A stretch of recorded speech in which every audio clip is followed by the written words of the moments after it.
Assalamualaikum warahmatullahi wabarakatuh. Bapak, Ibu, dosen dan penguji PPG dalam jabatan tahun 2025 yang saya hormati, perkenalkan, nama saya Dede Suswandar, guru fikih di MITS Husnul Khotimah, Kuningan, Jawa Barat, sekaligus mahasiswa PPG dalam jabatan batch 1 tahun 2025 di LPTK IAIN Lok Semarang. Pada hari ini, hari Senin, tanggal 12 Mei 2025, akan melaksanakan pengambilan video pembelajaran di kelas 8 MITS Husnul Khotimah, mata pelajaran fikih dengan tema ketentuan halal dan haramnya makanan dan minuman. Mohon bimbingan dan arahannya. Terima kasih. Assalamualaikum warahmatullahi wabarakatuh. Assalamualaikum warahmatullahi wabarakatuh. Waalaikumsalam warahmatullahi wabarakatuh. Bagaimana kabarnya hari ini? Alhamdulillah. Sehat semuanya? Sehat. Baik, alhamdulillah pada hari ini kita bisa bertemu kembali untuk mempelajari pelajaran fikih ya. Alhamdulillah kita diberikan kesehatan oleh Allah Subhanahu wa taala untuk bisa bertemu dan belajar pada siang hari ini. Namun sebelum kita memulai pelajaran, alangkah baiknya kita melakukan doa terlebih dahulu. Dan insyaallah doa akan dipimpin oleh Afkar ya. Afkar silahkan. Sebelum kita memulai pelajaran, alangkah baiknya kita membaca doa dan surat Al-Fatihah secara bersama-sama. A'udzubillahi minasyaitonir rajim. Bismillahirrahmanirrahim. Alhamdulillahi rabbil alamin. Ar-Rahmanir Rahim. Maliki yaumiddin. Iyyaka na'budu wa iyyaka nasta'in. Ihdinas siratal mustaqim. Siratal ladzina an'amta 'alaihim ghairil maghdubi 'alaihim waladdallin. Amin. Allahumma arzuqna fahman nabiyyin. Allahumma arzuqna fahman nabiyyin. Wa hifdzal mursalin. Wa hifdzal mursalin. Wa ilhamal malaikatil muqarrabin. Wa ilhamal malaikatil muqarrabin. Bi rahmatika ya arhamar rahimin. Bi rahmatika ya arhamar rahimin. Amin. Baik. Berikutnya sebelum kita mulai, kita absen satu-satu terlebih dahulu ya. Ahmad Fadil Mubarak,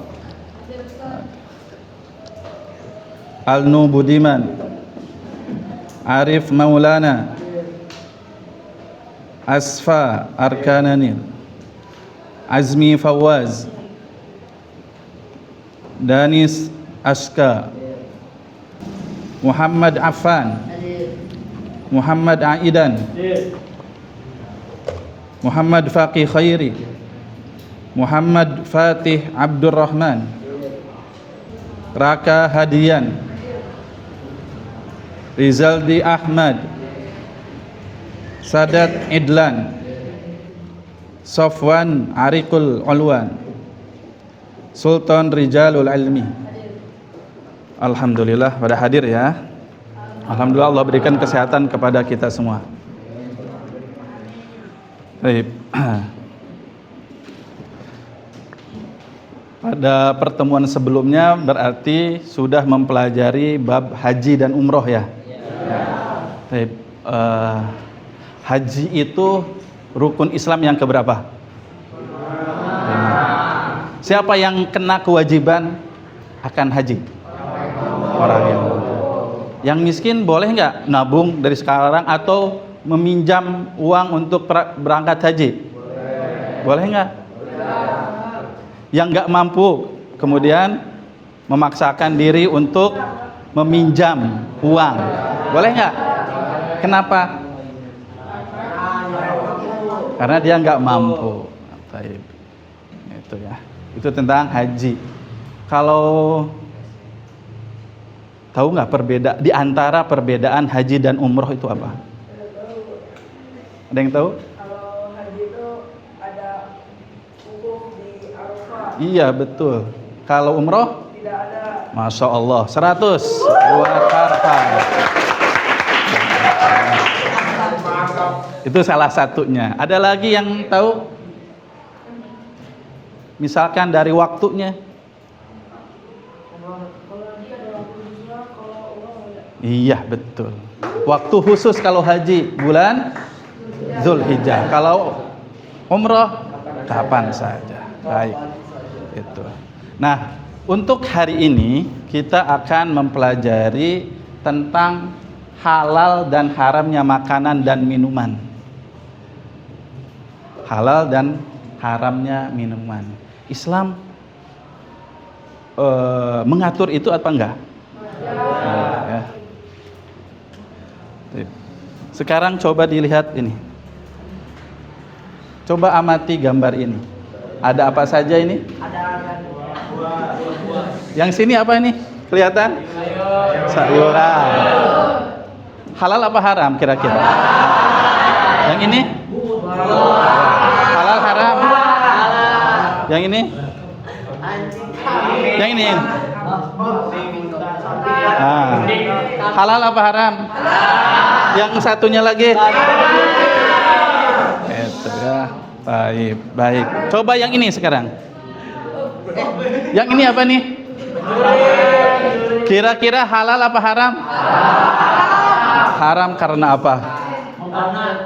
Karena apa? Karena mencuri. Caranya yang nggak baik.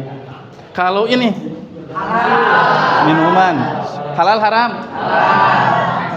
Madu, halal haram? Yang bawah?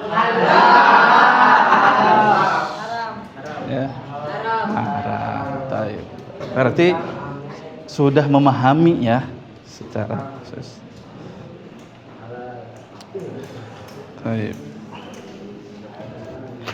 Nah, untuk berarti pelajaran kita kali ini tentang halal haramnya makanan ini, tujuan pembelajarannya itu adalah nanti siswa itu mampu mengidentifikasi dalil nakli. Dalil nakli itu Al-Quran, Sunnah, seperti itu ya. Itu. Kemudian mampu menganalisis jenis-jenis makanan atau minuman, mana yang halal, mana yang haram, kayak tadi. Ya. Kemudian bisa mengklasifikasikan binatang juga, binatang apa yang halal, binatang apa yang haram. Gitu ya. Definisi halal dan haram ya. Halal itu maksudnya adalah hal yang diperbolehkan dalam syariat Islam. Sumbernya aman, suci, tidak membahayakan. Ya. Sedangkan yang haram adalah yang dilarang karena mengandung unsur najis, berbahaya atau dilarang agama. Nah, namun kita juga selain diperintahkan untuk makan yang halal, juga harus yang thayyib. Ya ayuhan nasu kulu min thayyibati ma razaqnakum. Kemudian ya ayuhan nasu kulu mimma fil ardi halalan thayyiban. Ya. Yang halal dan yang baik. Yang baik berarti yang bergizi, yang sehat, yang tidak membahayakan juga. Ya. Jadi bukan hanya halal, tapi harus yang baik. Nah, di antara sumber makanan halal, di antaranya ya, ada buah-buahan segar, ya. Kemudian ada sayuran, ada apa lagi? Ada apa lagi nih?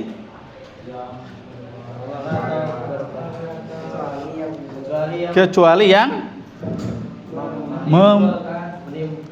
memabukkan atau berbahaya. Ada nggak bentuk sayuran yang membahayakan? Nah, itu kan. Ada nggak hewan yang membahayakan? Nah, gitu. Nah, dari hewan sekarang. Ini ada sapi, kambing, apalagi? Apalagi? Nah, kemudian disembelih secara syariat. Berarti harus apa? Baca basmalah, iya betul. Ada lagi hewan air, ikan, ya, dan hewan buruan tertentu. Nah, berikutnya sumber makanan halal yang lainnya adalah produk olahan.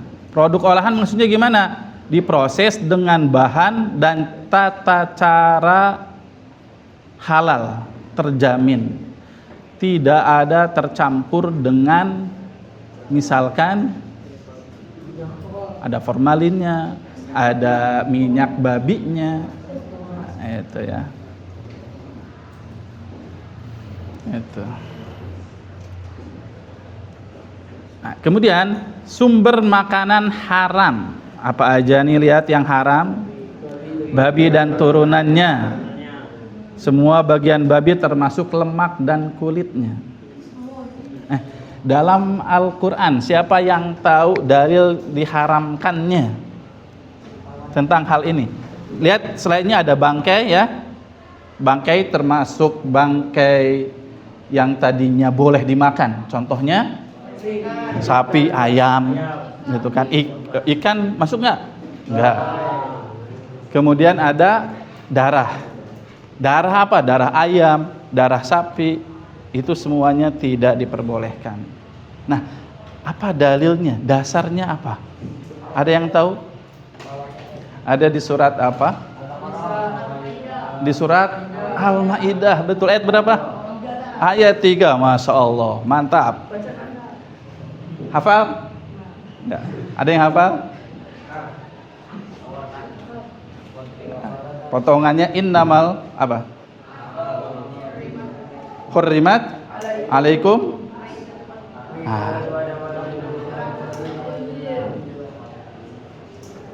Hurrimat alaikumul maitatu waddamu walahmul khinzir. Itu potongan ayatnya itu ya. Itu. Telah diharamkan atas kalian maitah. Apa maitah? Bangkai. Ya. Waddamu dan darah. Walahmul khinzir dan daging babi. Nah, terus kalau yang lainnya bagaimana? Anjing bagaimana? Kenapa haram? Bergigi taring. Iya, betul. Nah, kalau dari minuman bagaimana?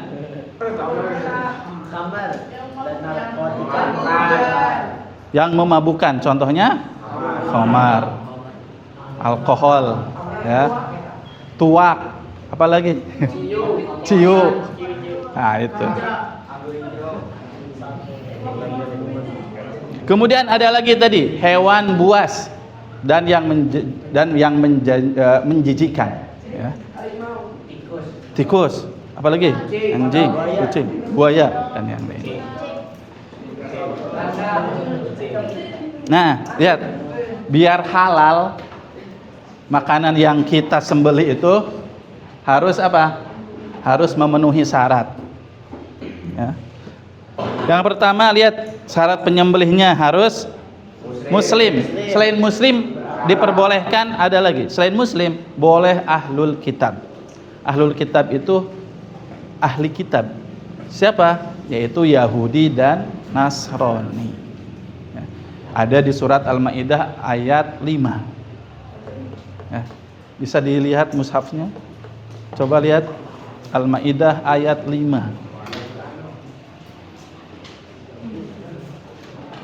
Ya. Al-Maidah ayat 5, silahkan dibuka. Al-Maidah.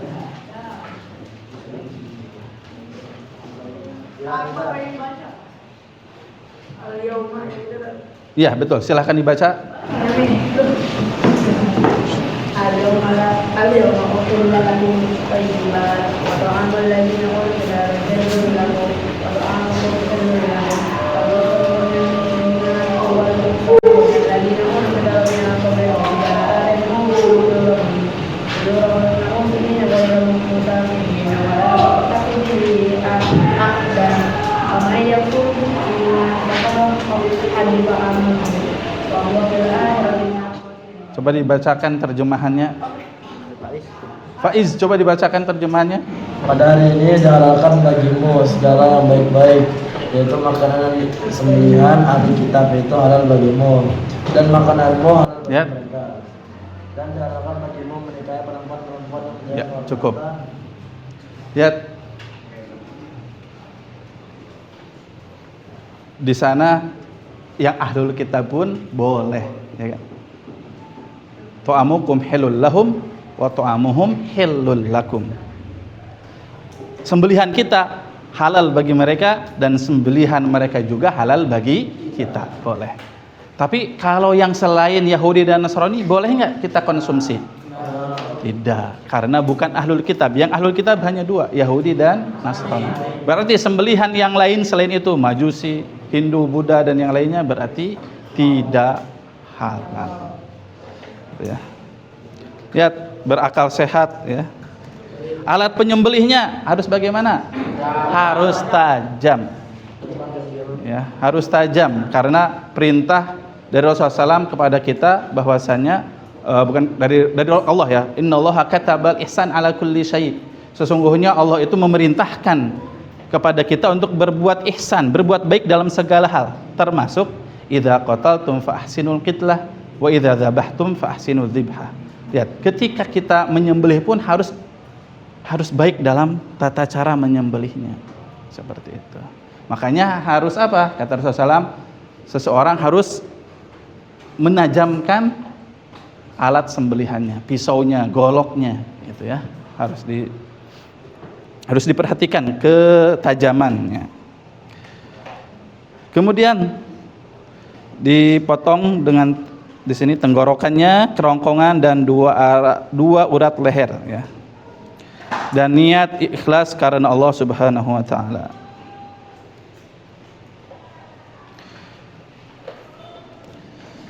Kalau kita mengkonsumsi makanan halal dan sehat, maka lihat kebersihan terjamin. Makanan halal bebas dari zat berbahaya dan kotoran. Dan ini mendukung kepada kesehatan fisik dan mental ya. Seperti itu. Sedangkan kalau yang haram nanti akan berbahaya. Contohnya apa? Lihat di babi. Babi itu mengandung apa saja? Cacing pita di antaranya.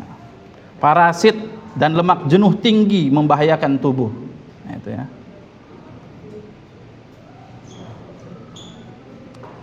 Kemudian hikmah makanan halal dan haram dari aspek spiritual. Dari aspek spiritual, nah, kita berarti menjalankan perintah Allah. Tadi kan Allah menyuruh kita untuk memakan makanan yang halal dan thayyib ya, yang baik. Berarti ini taat pada ajaran dan menjauhi larangannya. Kemudian bisa membersihkan hati dan jiwa. Menjaga kesucian batin dari pengaruh buruk. Dan ini akan menjadikan keberkahan dalam hidup kita. Mendapatkan rezeki dan hidup penuh keberkahan dan kebahagiaan. Nah, itu ya. Hikmahnya, hikmah makanan halal dan haram menurut aspek sosial ya. Harmoni antar umat, membangun toleransi kedamaian sosial. Industri halal etis mendukung produksi makanan berkelanjutan dan aman. Nanti tumbuh produk-produk yang halal, gitu ya. Kemudian konsumen akan merasa aman. Karena apa? Yang dikonsumsinya terjamin. Terjamin produk halal, gitu ya, dan terpercaya. Nah, kalau di Indonesia, biar makanannya itu terjamin halal tidaknya, harus dapat sertifikat dari siapa? Nah, ya, dari MUI, LPPOM. Kemudian ada logo halalnya. Pernah memperhatikan makanan, minuman ada logo halal? Iya. Nah, gitu ya. Ini nanti akan diaudit, diperiksa bahannya apa saja, gitu kan. Seperti itu. Jadi kalau kita mengkonsumsi yang halal, maka kita akan mendapatkan kehidupan yang penuh dengan keberkahan. Bukan hanya aturan saja ya, tapi gaya hidup penuh berkah. Kesehatan pun akan terjamin ya, untuk tubuh dan jiwa yang sehat. Dan Allah akan meridhoi kepada kita semuanya. Karena apa? Dampaknya tidak hanya di akhirat, tapi di dunia saja. Kalau mengkonsumsi yang haram itu akan terasa. Dan diantaranya adalah doanya tidak akan diijabah. Ada yang tahu nggak dalil bahwasanya doa orang yang mengkonsumsi barang haram, baik itu haramnya yang zatnya atau caranya? Ini ada dalam sebuah di hadis arba'in itu disebutkan ketika seseorang lagi musafir dalam perjalanan, kemudian dia dari tampilannya aja rambutnya kusam, pakaiannya lecek gitu kan, gitu. Kemudian berdoa menengadahkan tangan ke langit, saya berkata ya Rob, ya Rob, ya Allah, ya Allah gitu kan. Tapi ternyata makanannya hasil dari yang haram, minumannya pun kayak gitu, pakaiannya pun gosok punya orang, punya temen misalkan, gitu kan. Sarapannya aja misalkan ngambil kupon orang lain, gitu ya. Buka lemari orang lain diambil, nah itu. Kemudian di akhirnya itu fa anna yustajabulah. Jadi mau diijabah dari mana doa-doanya, gitu kan. Jadi dengan mengkonsumsi yang haram itu doa aja nggak diijabah. Na'udzubillah min dzalik. Gitu ya. Mudah-mudahan kita semuanya bisa mempraktekkan bagaimana kita selalu mengkonsumsi yang halal dan menjauhi yang haram. Baik. Itu. Sekian dan terima kasih. Bisa dipahami? Ya. Nah, sekarang bikin kelompok ya, diskusi jadi 5 kelompok ya, yang sudah ditentukan tadi. Kemudian nanti diskusi ada permasalahan yang harus diselesaikan. Ustadz sekarang bagikan ininya, lembarannya. Abu Bakar mana? Sini. Ya. Umar sini. Utsman.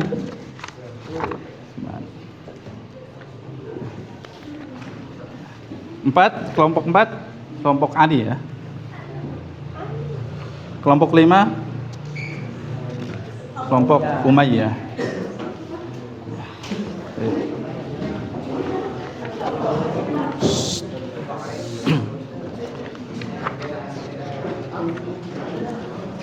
Lihat di sana di halaman halaman berikutnya ya. Di bawah di pertama udah ada. Silakan, ini kerja kelompok. Itu ya, diisi. Nah, nanti kelompok 1 nanti dikerjakan yang ini.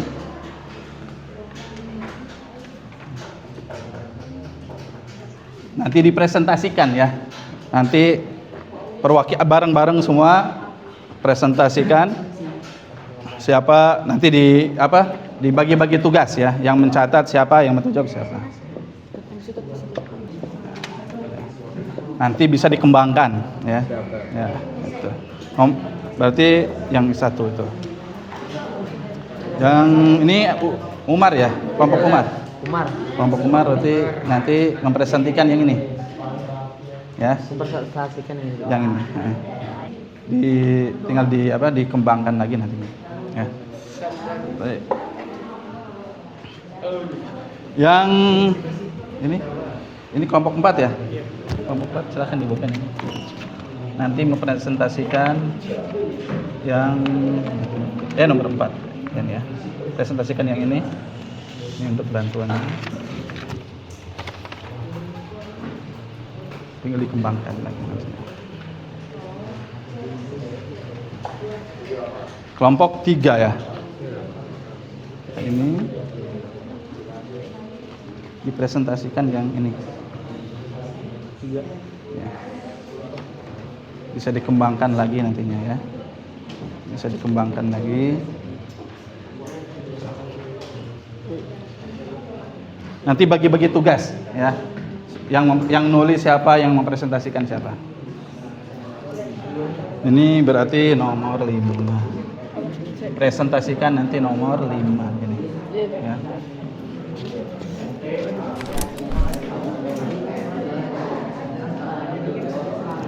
Bisa menggunakan mushaf ya nantinya ya.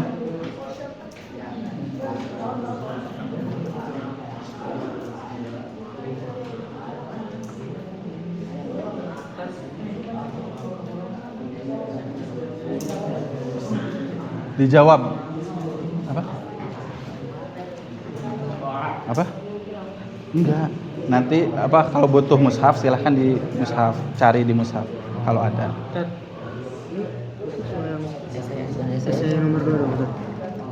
Ininya dijawab juga. Terus nanti presentasinya yang ini kelompok Umar, Umar berarti nomor 4. Umar. Oh, yang Nomor 4, essay 4. Oh iya ya. Kita bikin sendiri itu. Hah? Oh iya. Ya. Oh, siap, Dad. Saya nomor 4 dong. Semuanya aktif, semuanya ikut bekerja sama.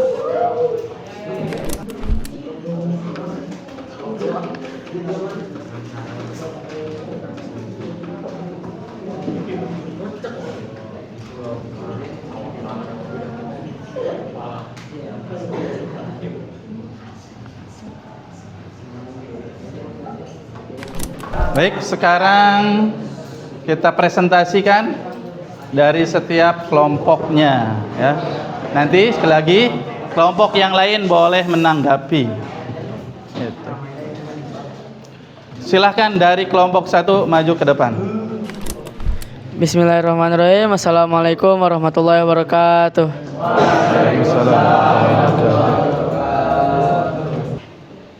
Perkenalkan kelompok Abu Bakar As-Siddiq. Langsung saja ke presentasi yang akan disampaikan oleh Danis Aska, Azmi Fawas, dan Alno Budiman. Kepadanya dipersilahkan. Jelaskan hubungan antara kehalalan makanan dan diterimanya ibadah seseorang menurut Islam. Kehalalan makanan berpengaruh terhadap diterimanya ibadah. Makanan haram menggerakkan hati, membuat ibadah tidak diterima. Hadis riwayat Muslim. Mungkin cukup sekian dari kelompok Abu Bakar. Kurang lebihnya mohon maaf. Wassalamualaikum warahmatullahi wabarakatuh. Waalaikumsalam warahmatullahi wabarakatuh. Berikan aplaus.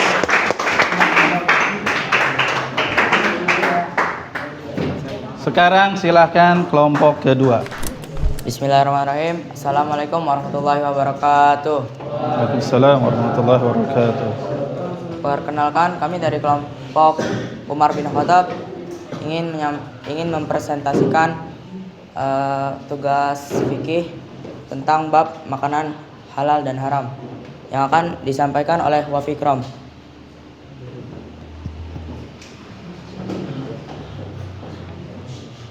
Seseorang menemukan produk makanan baru di pasaran yang belum ada label halalnya.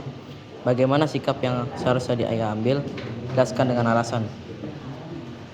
Sikapnya berhati-hati, tidak membeli sebelum jelas kehalalannya. Bisa cek BPOM atau MKI atau tanya ke produsen. MUI atau tanya ke produsen. Terima kasih kepada Wafikrom yang telah menyampaikan presentasinya. Selanjutnya akan ada sesi tanya jawab. Silahkan, ada yang mau menanggapi? Cukup. Cukup. Baiklah, sekian dari kami. Wassalamualaikum warahmatullahi wabarakatuh. Waalaikumsalam warahmatullahi wabarakatuh.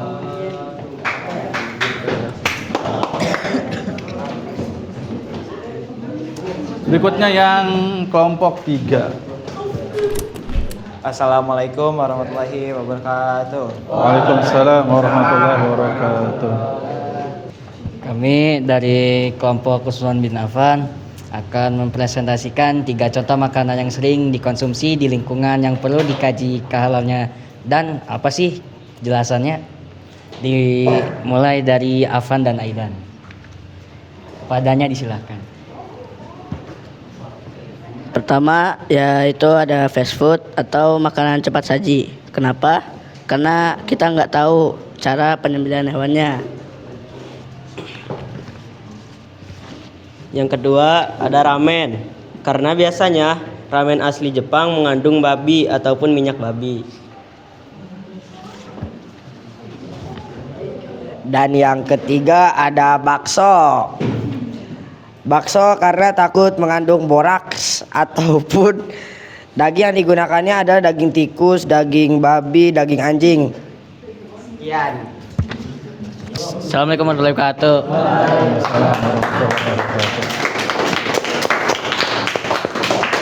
Lanjut ke kelompok 4 ya. Silahkan. Oke, bismillahirrahmanirrahim. Assalamualaikum warahmatullahi wabarakatuh. Waalaikumsalam warahmatullahi wabarakatuh.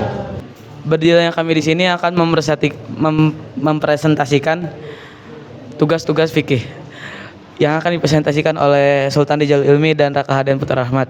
Waktu dan tempat dipersilakan.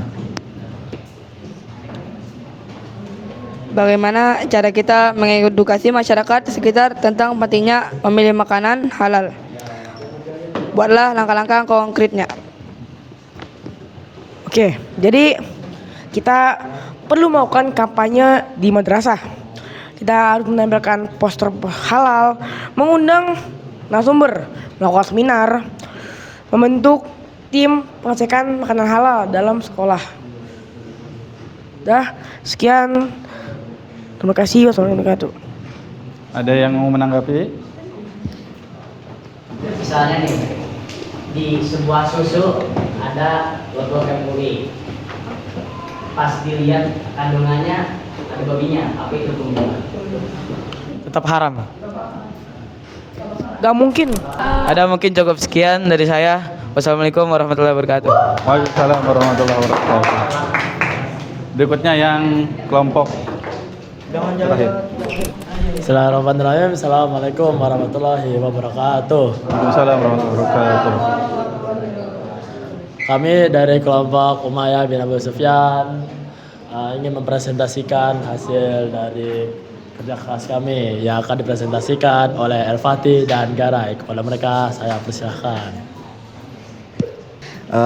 Kami akan membahas apa dampak sosial dan spiritual jika masyarakat banyak mengonsumsi makanan dan minuman yang halal, yang haram.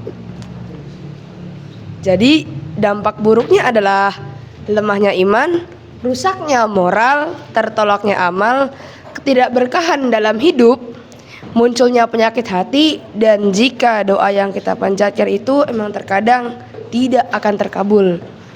Ya, akan dikembalikan lagi kepada MC.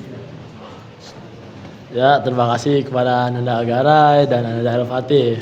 Selanjutnya, apakah ada yang ingin menanggapinya? Apa tentang penyakit yang diakibatkan oleh makanan haram? Bisa kalau makan daging babi kan dalamnya tuh ada cacing pitanya ya. Jadi itu bisa menyebabkan mencret, sakit perut, diare dan semacamnya. Bagaimana ternyata kalau kita tiba-tiba dijajah dan pemerintah maksa kita untuk makanan halal?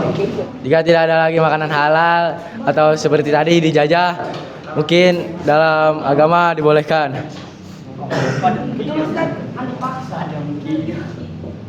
Gimana?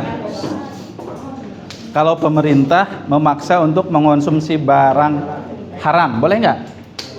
Nggak boleh. Karena apalagi ini penjajah ya, nah, gitu, nggak boleh. Jadi sama pemerintah sendiri, kalau pemerintahnya menyuruh kita untuk melakukan maksiat, maka kita tidak boleh mentaati. Bagaimana kalau misalnya kita di suatu daerah itu nggak ada makanan halal? Nah, gimana jawabannya? Kalau misalkan di mana contohnya, kayak di gunung, gitu ya? Di gunung nggak ada lagi makanan. Kalau nggak yang adanya misalkan babi, kalau kita nggak makan kita mati.